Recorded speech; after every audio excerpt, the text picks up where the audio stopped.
യേശു മിശിഹായ്ക്ക് സ്തുതിയായിരിക്കട്ടെ. ഇന്ന് നമ്മൾ ധ്യാനിക്കുന്നത് മർക്കോസിൻ്റെ വിശുദ്ധ സുവിശേഷം 1-ാം അധ്യായം 14 മുതൽ 20 വരെയുള്ള വാക്യങ്ങളാണ്.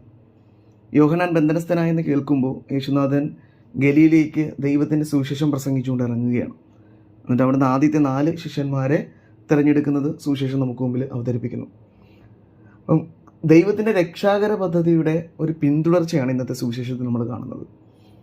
അവിടെ നിന്ന് ഈ പദ്ധതി ആരംഭിക്കുന്നത് ആദ്യ മാതാപിതാക്കന്മാർ പാപം ചെയ്തപ്പോൾ രക്ഷകനെ വാഗ്ദാനം ചെയ്തുകൊണ്ടാണ്. പിന്നീട് രക്ഷകനെക്കുറിച്ച് പ്രവാചകന്മാരോട് സംസാരിച്ചു.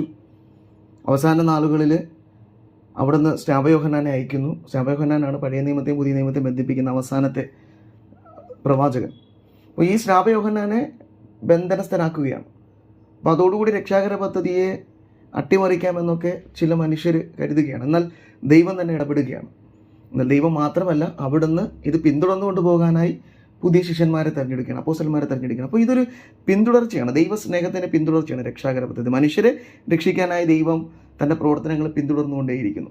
അപ്പോൾ ആ മനുഷ്യരെ രക്ഷിക്കുന്നതിലേക്ക് ദൈവം മറ്റു മനുഷ്യരെ കൂടെ ഭാഗവാക്കുകളാക്കുകയാണ്. അതാണ് ഈ വിളി, ദൈവവിളി എന്ന് പറയുന്നത് അതാണ്. അപ്പോസ്തലന്മാർക്കുള്ള വിളി അതാണ്, മനുഷ്യരെ പിടിക്കുന്ന മനുഷ്യരാക്കാൻ അവിടുന്ന് അപ്പോസ്തലന്മാരെ ക്ഷണിക്കുകയാണ്. അപ്പോൾ ഇത് ഓരോ മനുഷ്യനുമുള്ള വിളിയാണ്, ദൈവത്തിൻ്റെ സ്നേഹ പദ്ധതിയുടെ ഭാഗമായി തീരുക എന്നുള്ള വിളിയാണ്. അപ്പോൾ പേര് ചൊല്ലിയാണ് യേശുനാഥൻ ഓരോരുത്തരെയും വിളിക്കുന്നത്.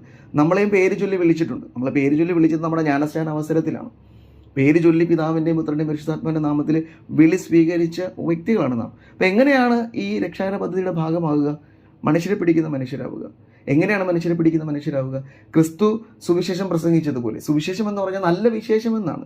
ക്രിസ്തുവിനെ കുറിച്ചുള്ള നല്ല വിശേഷം, അടിച്ചമർത്തപ്പെട്ട മനുഷ്യർക്കുള്ള നല്ല വിശേഷം, അന്തർക്ക് കാഴ്ചയാകുന്ന നല്ല വിശേഷം. അപ്പോൾ എന്നാൽ കഴിയുന്ന നല്ല വിശേഷങ്ങൾ എനിക്ക് ചുറ്റുമുള്ള മനുഷ്യർക്ക് ഞാൻ പകർന്നു നൽകുമ്പോൾ ഞാൻ ഈ രക്ഷാകര പദ്ധതിയുടെ ഭാഗമായി തീരുകയാണ്.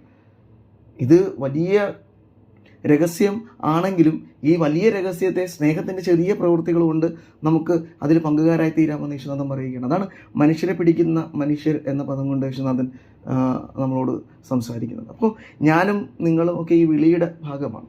അപ്പോൾ ഈ വിളിയുടെ ഭാഗമായി തീരാൻ യേശുനാഥനെ പോലെ മനുഷ്യരെ സ്നേഹിക്കുക, ചെറിയ ചെറിയ പ്രവൃത്തികളിലൂടെ അവർക്ക് ക്രിസ്തുവിൻ്റെ സുവിശേഷം പങ്കുവയ്ക്കുന്ന മനുഷ്യരായി തീരുക എന്നുള്ളതാണ്.